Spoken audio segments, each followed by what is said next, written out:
बिस्मिल्लाहिर्रहमानिर्रहीम। अस्सलामु अलैकुम स्टूडेंट्स, कैसे हैं आप सब? उम्मीद है आप सब खैरियत से होंगे। अच्छा स्टूडेंट्स, आज की इस वीडियो में हम जो हमारा चैप्टर नंबर 10 है, final accounts the completion of accounting cycle, इसका क्वेश्चन नंबर 6 सॉल्व करेंगे। ठीक है, तो पेज मेरे पास है 334, सुहेल अफजल और एम आरिफ चौधरी की जो बुक है। ठीक है, और क्वेश्चन नंबर 6 है। तो सबसे पहले हम इस क्वेश्चन की रिक्वायरमेंट पढ़ लेते हैं। Prepare a trading and profit and loss account for the year ended 31st December 2015 and a balance sheet as at that date of Rahman. ठीक है, अच्छा अब ये क्वेश्चन जो है, ये जो पिछले क्वेश्चंस हमने किए हैं उससे डिफरेंट है। ठीक है, इसमें हमने ट्रेडिंग अकाउंट और प्रॉफिट एंड लॉस अकाउंट दोनों बनानी है। ठीक है, यानी कि दोनों को इकट्ठा बनाना है। ठीक है, दोनों अकाउंट्स इकट्ठे बनाने हैं।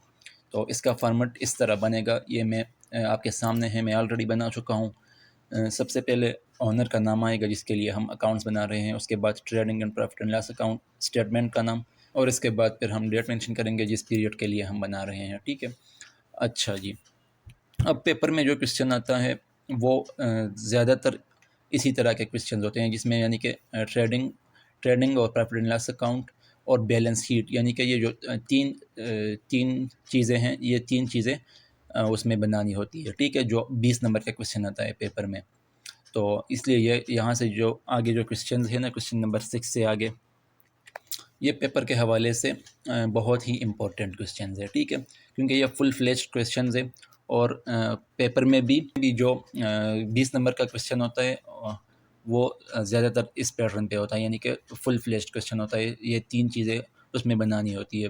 ठीक है, तो क्वेश्चन को स्टार्ट करते हैं। अब ये जो ऊपर वाला हिस्सा है, यहाँ पे ट्रेडिंग अकाउंट बनेगा। जब ट्रेडिंग अकाउंट कंप्लीट होगा उसके बाद फिर इसी को हम कंटिन्यू करेंगे, और इसके नीचे फिर प्रॉफिट एंड लॉस अकाउंट बनाएंगे। तो स्टार्ट करते हैं। As per routine trading account की डेबिट साइड पे ओपनिंग स्टॉक आता है। ठीक है, सबसे टॉप पे। तो यहाँ पे हम देख लेंगे कि ओपनिंग स्टॉक कहाँ पे मेंशन है इस क्वेश्चन में। अच्छा, तो अगर इस क्वेश्चन में हम देख लें तो यहाँ पे ओपनिंग स्टॉक कहीं पे भी नहीं है, तो इसलिए हम ये जो ओपनिंग स्टॉक का जो ये जगह है, इसको हम खाली छोड़ देंगे, क्योंकि इस क्वेश्चन में ओपनिंग स्टॉक मेंशन नहीं है। अच्छा जी, ओपनिंग स्टॉक के बाद आएगा परचेजेस। तो परचेजेस यहाँ पे हैं, ये इधर मेंशन है 1,20,000, इसको हम लिख लेंगे यहाँ पे। अगर रिटर्न्स है तो रिटर्न्स माइनस करेंगे, तो इस क्वेश्चन में चूँकि रिटर्न नहीं है तो ये डायरेक्टली हम आउटर कॉलम में लिख लेंगे 1,20,000। ठीक है, ये जो अमाउंट है। अच्छा जी, ठीक है। अच्छा, परचेज़ के बाद अब हम जितने भी डायरेक्ट एक्सपेंसेस है उसको यहाँ पे रिकॉर्ड करेंगे। तो हम देखते हैं कि कौन कौन सी डायरेक्ट एक्सपेंसेस यहाँ पे मौजूद है। तो सबसे पहला जो एक्सपेंस है, डायरेक्ट एक्सपेंस, वो है फ्रेट। ठीक है, 675, तो यहाँ पे आ जाएगा फ्रेट, और अमाउंट 675 है। ठीक है, अच्छा, फ्रेट के बाद वेजेस हैं जो कि डायरेक्ट एक्सपेंस है, तो यहाँ पे रिकॉर्ड हो जाएगा वेजेस, और वेजेस की अमाउंट है 7,500, तो यहाँ पे 7,500। अच्छा जी, वेजेस के बाद इसमें और डायरेक्ट एक्सपेंसेस नहीं है, तो अब हम क्रेडिट साइड पे आएंगे और सबसे टॉप पे रिकॉर्ड करेंगे सेल्स। तो सेल्स हम देखते हैं कि कहाँ पे है, ये मेंशन है, और इसकी अमाउंट है 1,88,100, तो यहाँ पे आ जाएगा 1,88,100। अच्छा, सेल्स के बाद यहाँ पे आ जाएगा क्लोजिंग स्टॉक। ठीक है, और क्लोजिंग स्टॉक ये क्वेश्चन के बाहर, ट्रायल बैलेंस के बाहर गिवन है। ठीक है, 22,500, तो यहाँ पे आ जाएगा 22,500। अच्छा, ये जो क्लोजिंग स्टॉक होता है ये हमेशा ट्रायल बैलेंस से अलग दिया होता है क्वेश्चन में। ठीक है, अच्छा जी, यहाँ तक ट्रेडिंग अकाउंट की जो जितने भी आइटम्स थी वो रिकॉर्ड हो गई हैं। तो अब हम दोनों साइड का टोटल करेंगे यहाँ तक। तो यहाँ पे क्रेडिट साइड बड़ी है, तो 2,10,600 आ रहा है, तो ये दोनों साइड्स पे लिख लेंगे, और इसमें से ये माइनस करके जो बाकी बचेगा वो हमारा ग्रॉस प्रॉफिट। अच्छा, तो ये हमारे पास ग्रॉस प्रॉफिट आ रहा है 82,425 और यहाँ पे हम लिख लेंगे ग्रॉस प्रॉफिट CD। अच्छा, अब ये जो ग्रॉस प्रॉफिट हमारे पास आया है इसको हम प्रॉफिट एंड लॉस अकाउंट में ट्रांसफ़र करेंगे और प्रॉफिट एंड लॉस अकाउंट की क्रेडिट साइड पे ट्रांसफ़र होगा। यहाँ पे चूँकि डेबिट है तो यहाँ जब इधर ट्रांसफ़र होगा तो क्रेडिट साइड पे ट्रांसफ़र होगा और यहाँ पे आ जाएगा ग्रॉस प्रॉफिट BD। ठीक है, यहाँ पे ग्रॉस प्रॉफिट कैरिड डाउन, यहाँ पे ग्रॉस प्रॉफिट ब्रॉट डाउन। ठीक है, अब बेसिकली यहाँ से आगे हमारा profit and loss account start हो रहा है। ठीक है, तो अब यहाँ से आगे एज़ पर रूटीन हम यहाँ पे सारी जो इनडायरेक्ट एक्सपेंसेस है वो रिकॉर्ड करेंगे। प्रॉफिट एंड लॉस अकाउंट यहाँ से स्टार्ट हो रहा है ना, तो वो डेबिट साइड पे रिकॉर्ड होंगी जितने भी इनडायरेक्ट एक्सपेंसेस है, और जो जितने भी इनडायरेक्ट रेवेन्यूज़ है वो क्रेडिट साइड पे रिकॉर्ड होंगी, तब जाके हमारे पास नेट प्रॉफिट आएगा। ठीक है, तो अब इसमें हम देखते हैं कि कौन कौन सी इनडायरेक्ट एक्सपेंसेस है। तो कैश तो हमारा एसेट है, इसके बाद डेटर्स है, ये भी बैलेंस शीट में जाएगा। फ्रेट रिकॉर्ड हो चुका है, डायरेक्ट एक्सपेंस था, इन्वेस्टमेंट भी एसेट है, इसका भी रिकॉर्ड नहीं होगा, ये बैलेंस शीट में जाएगा, वहाँ पे रिकॉर्ड होगा। अच्छा, इसके बाद परचेज हो चुके हैं, इस्टेब्लिशमेंट चार्जेस जो कि एक इनडायरेक्ट एक्सपेंस है, तो सबसे पहले हम इसको रिकॉर्ड कर लेंगे यहाँ पे, और इसकी अमाउंट है 7,500। अच्छा, इस्टेब्लिशमेंट चार्जेस के बाद रेंट है, तो ये भी इनडायरेक्ट एक्सपेंस है, इसको भी यहाँ पे रिकॉर्ड करेंगे, और अमाउंट इसकी है 15,000, यहाँ पे आ जाएगा 15,000। अच्छा, रेंट के बाद इंश्योरेंस है जो कि इनडायरेक्ट एक्सपेंस है, तो ये भी यहाँ पे रिकॉर्ड हो जाएगा, और इसकी अमाउंट है 4,500। ठीक है, इंश्योरेंस के बाद डिलीवरी एक्सपेंस, ये भी इनडायरेक्ट एक्सपेंस है, इसको भी यहाँ पे रिकॉर्ड करेंगे। अच्छा, और इसकी जो अमाउंट है वो है 375, यहाँ पे 375 आ जाएगा। अच्छा, इसके बाद वेजेस है, हो चुका है ऊपर ट्रेडिंग अकाउंट में, सेल्स का रिकॉर्ड भी हो चुका है। अच्छा जी, इंटरेस्ट ऑन इन्वेस्टमेंट, हाँ ये क्रेडिट साइड पे रिकॉर्ड हुआ है ट्रायल बैलेंस में, तो ये इनडायरेक्ट रेवेन्यू है। ठीक है, इंटरेस्ट ऑन इन्वेस्टमेंट रेवेन्यू ही होता है ना, जब हम इन्वेस्टमेंट करते हैं तो इस पे जो हमें रिटर्न मिलता है वो हमारे लिए एक किस्म का मतलब इनकम है, रेवेन्यू है, इनडायरेक्ट रेवेन्यू है, तो इसको हम यहाँ पे रिकॉर्ड करेंगे प्रॉफिट एंड लॉस अकाउंट की क्रेडिट साइड पे, और अमाउंट इसकी है 900 है। ठीक है, यहाँ पे 900 आ जाएगा। अच्छा, इसके बाद क्रेडिटर्स और कैपिटल, ये सारी चीज़ें बैलेंस शीट में रिकॉर्ड हो। Trading and profit and loss account की जितनी भी आइटम्स थी वो हमने रिकॉर्ड कर ली। अब हम देखते हैं दोनों साइड का टोटल करके देखते हैं कि कौन सी साइड बड़ी है। अच्छा, अब यहाँ पे हम जो प्रॉफिट एंड लॉस अकाउंट है इसकी दोनों साइड्स का टोटल देखेंगे। जो ऊपर ट्रेडिंग था वो तो हो गया ना, वहाँ से तो हमारे पास ग्रॉस प्रॉफिट आ गया। अब जो प्रॉफिट एंड लॉस अकाउंट है इसको हम देखेंगे, इसकी जो ये दो साइड है इसका टोटल करके हम देखेंगे कि कौन सी साइड बड़ी है। तो यहाँ पे अगर हम देख ले तो क्रेडिट साइड बड़ी है जो कि आ रहा है 83,325। ठीक है, और इसमें से हम ये सारी चीज़ें माइनस करके जो बाकी आएगा हमारे पास वो होगा नेट प्रॉफिट। तो ये हमारे पास आ जाएगा 55,950। ठीक है, और इसमें यहाँ पे हम लिख लेंगे net profit transfer to capital. अब जब हम बैलेंस शीट बनाएंगे तो उसमें जब कैपिटल का रिकॉर्ड होगा तो ये नेट प्रॉफिट उसमें ऐड हो जाएगा।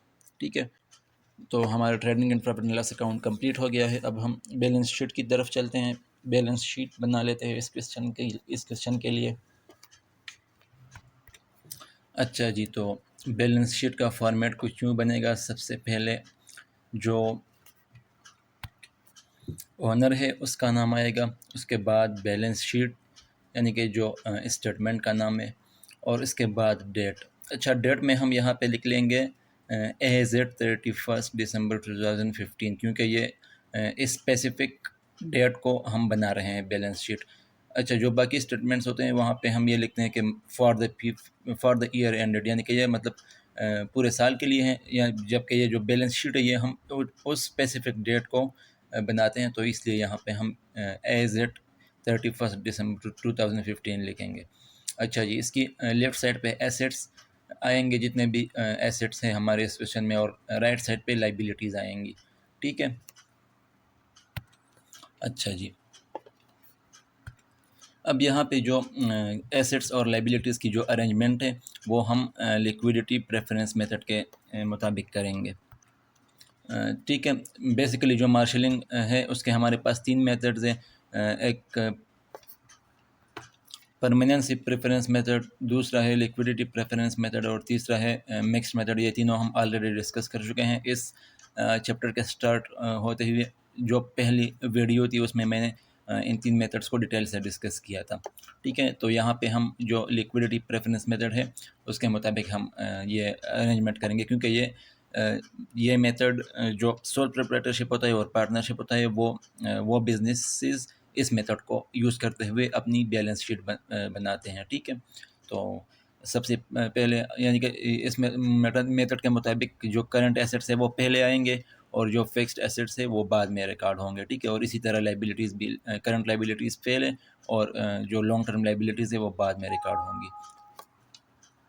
करंट एसेट्स में सबसे पहले हम देखते हैं, यहाँ पे हमारे पास है कैश। ठीक है, क्योंकि करंट एसेट है तो इसको हम यहाँ इस इधर रिकॉर्ड करेंगे करंट एसेट्स की हेड में, और अमाउंट इसकी है 12,750। तो यहाँ पे आ जाएगा कैश 12,750। अच्छा जी, इसके बाद नेक्स्ट हमारे पास है डेटर्स। यह भी करंट एसेट है तो इसको भी हम यहाँ पे रिकॉर्ड कर लेंगे, और इसकी अमाउंट है 26,850। तो यहाँ पे आ जाएगा 26,850। अच्छा जी, डेटर्स के बाद नेक्स्ट हमारे पास आएगा इन्वेस्टमेंट। ये भी हमारा करंट एसेट है तो यहाँ पे आ जाएगा इन्वेस्टमेंट इसी हेड में। ठीक है, और इन्वेस्टमेंट की अमाउंट यहाँ पे गिवन है 22,500। तो यहाँ पे आ जाएगा 22,500। अच्छा जी, इन्वेस्टमेंट के बाद नेक्स्ट आएगा क्लोजिंग स्टॉक। ठीक है, क्योंकि स्टॉक भी हमारे पास करंट एसेट होता है तो यहाँ पे आ जाएगा क्लोजिंग स्टॉक, और अमाउंट इसकी है 22,500। ठीक है, अच्छा जी, इसके अलावा हमारे कोई भी इसमें और करंट एसेट नहीं है। ठीक है, जो थे वो हमने रिकॉर्ड कर लिए। अब हम इसमें फ़िक्स्ड एसेट्स देखते हैं तो इस क्वेश्चन में फ़िक्स्ड एसेट्स एक भी नहीं है। ठीक है, तो इसलिए यहाँ पे फ़िक्स्ड एसेट्स की हेडिंग बनाने की ज़रूरत ही नहीं है। अच्छा जी, अब हम आते हैं लाइबिलिटीज़ साइड पे। तो सबसे टॉप पे आएगा हेडिंग करंट लाइबिलिटीज़।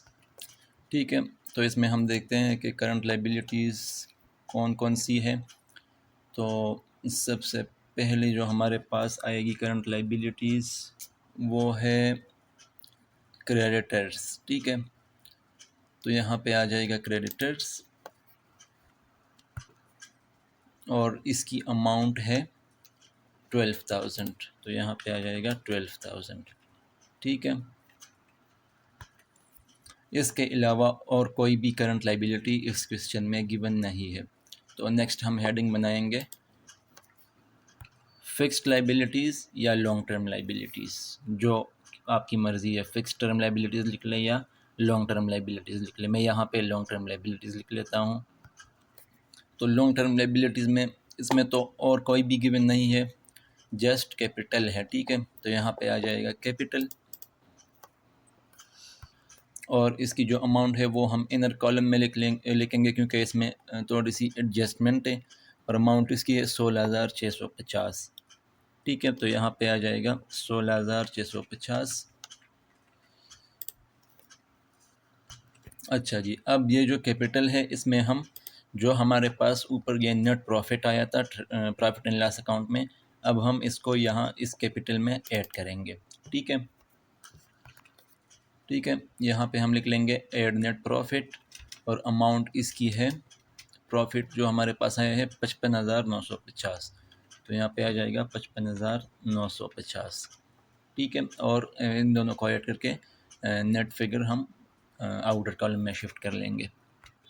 तो इन दोनों को जब हमने ऐड किया तो हमारे पास आ गया 72,600। अच्छा, अब फॉर एग्ज़ाम्पल अगर यहाँ ऊपर हमारे पास लॉस होता, नेट प्रॉफिट की जगह नेट लॉस होता तो वो इस साइड पे रिकॉर्ड होता ऊपर प्रॉफिट एंड लॉस अकाउंट में, और यहाँ पे आके फिर वो कैपिटल में से माइनस होना था उसको, ठीक है, ऐड नहीं होना था अगर वो फॉर एग्जांपल लॉस होता है इस क्वेश्चन में। तो इसका ये सिनेरियो है कि अगर प्रॉफिट हो तो वो कैपिटल में ऐड हो जाता है, और अगर लॉस हो तो वो कैपिटल में से माइनस हो जाता है। ठीक है, तो यहाँ तक तकरीबन हमारा क्वेश्चन कंप्लीट हो गया है। अब हम देखते हैं कि बैलेंस शीट की दोनों साइड्स आपस में इक्वल है या नहीं है। अच्छा, जो बैलेंस शीट होती है इसका हम बैलेंस नहीं निकालते, बल्कि इनकी जो दोनों साइड्स है इसका हम टोटल करके देखते हैं। अगर दोनों साइड्स आपस में इक्वल हो, यानी कि एसेट्स अगर लाइबिलिटीज़ के बराबर हो, तभी हमारा क्वेश्चन ठीक होगा। अदरवाइज़ हम क्वेश्चन में कहीं ना कहीं गड़बड़ होगा अगर ये दोनों साइड्स आपस में इक्वल ना हो। तो इसको हम देखते हैं कि कितना आ रहा है दोनों साइडों पे। तो ये आप देख सकते हैं कि 84,600 डेबिट साइड पे भी और 84,600 क्रेडिट साइड पे भी, यानी कि एसेट्स और लाइबिलिटीज़ आपस में इक्वल है। ठीक है, तो इसका मतलब है कि क्वेश्चन हमारा 100% ठीक है। तो यहाँ तक इसके साथ ही हमारा क्वेश्चन कंप्लीट हो गया। तो ये आपने देख लिया कि जो फुल फ्लेश्ड क्वेश्चन है इसमें बेसिकली हमारे पास 3 स्टेप्स है। सबसे पहले ट्रेडिंग अकाउंट और फिर प्रॉफिट एंड लॉस अकाउंट। इस क्वेश्चन में ये अगर इस तरह का स्टेटमेंट आए कि prefer trading and profit and loss account, तो फिर हम ट्रेडिंग और प्रॉफिट एंड लॉस अकाउंट दोनों को इकट्ठा बनाएंगे। ठीक है, जिस तरह ये हमने बनाया यहाँ पे, और इसके बाद फिर बैलेंस शीट। तो पेपर में जो क्वेश्चन आएगा 20 नंबर का, वो बिल्कुल सेम इसी पैटर्न पे होगा। इसलिए यहाँ से आगे जो क्वेश्चंस है इस चैप्टर के, ये दिस इज़ वेरी इंपॉर्टेंट। ठीक है, तो ये पेपर के पॉइंट ऑफ व्यू से बहुत ही इंपॉर्टेंट है। ठीक है, तो अगर इस क्वेश्चन में आपको कहीं पे भी कन्फ्यूजन है, किसी भी चीज़ की समझना नहीं आई है आपको, तो आप कमेंट में पूछ सकते हैं, मैं इंशाल्लाह जल्द आपको रिप्लाई करूँगा। और अगर आपको वीडियो अच्छी लगी हो तो वीडियो को ज़रूर लाइक कीजिए और चैनल को भी सब्सक्राइब करें, और साथ में बेल आइकन को भी प्रेस कीजिए ताकि आने वाली हर नई वीडियो की अपडेट आपको ईज़िली मिल सके। ठीक है स्टूडेंट्स, तो नेक्स्ट वीडियो में हम इंशाल्लाह क्वेश्चन नंबर 7 को सॉल्व करेंगे। तो मिलते हैं फिर नेक्स्ट वीडियो में। अल्लाह हाफिज़।